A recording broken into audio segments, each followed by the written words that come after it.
Good evening. Here is Doc for the ReadySetCrypto OMNIA trade of the day for Thursday, the 18th of March. Looking at Bitcoin versus US dollar, we have that little consolidation over the last 5 days or so, and this is actually doing a very good job of building up the energy again. Short term, do we need it? Weekly chart says still has enough. The monthly chart says no.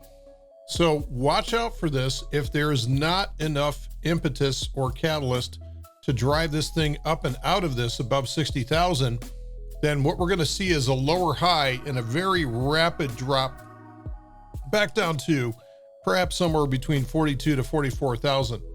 And this will do actually a lot of good to reset this chart and set it up for more gains to the upside. Remember, you got to build up that negativity to the point where the short covering is what really drives the price action from people desperate to get out of their short positions.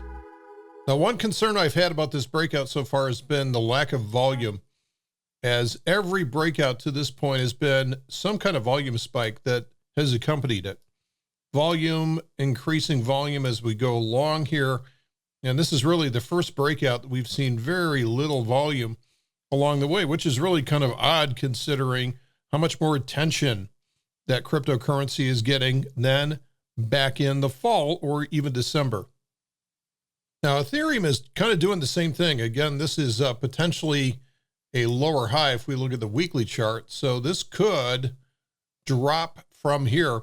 Again, what I'm doing is I'm not predicting the future. What I'm doing is I'm just kind of walking through potential scenarios.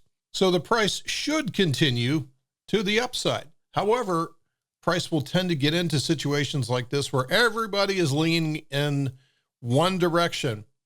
And if everybody leans in one direction, this is how you can get the herd to go in that opposite direction. All it takes is one disappointing catalyst. You know, similar to a few months ago, somebody said, oh, Bitcoin's got a double spend problem again, which was fake news once again, but that was just enough to get everybody that was up near the highs to sell off, right, and start the whole process all over again. So just be cautious of this. Really, if we see the price start to drop below 1,700, I would assume that we'd probably see the price come back down to around 1,300 or so. Otherwise, the obvious conclusion is we should see the price break above 1,900. So this is what I'm trying to get you guys to do, is to go through all the different scenarios for this and try to get a sense for which way people are leaning. Again, there's not much volume on this so far. So if there's not much volume, everybody has gotten complacent, and then all it takes is one little spark to throw off that inferno, which is what drives the price in a very dramatic fashion. Remember, price moves because somebody's in pain. Somebody's in pain, and they've got to either get into the position or get out of the position. Typically, price is moving like this. People are in pain because they're sitting in the sidelines and they've got to get in. And this is why we see price move quickly to the upside. And then we have fear of loss, which can move price dramatically to the downside. Got to get out, got to get in, got to get out. It's always fear.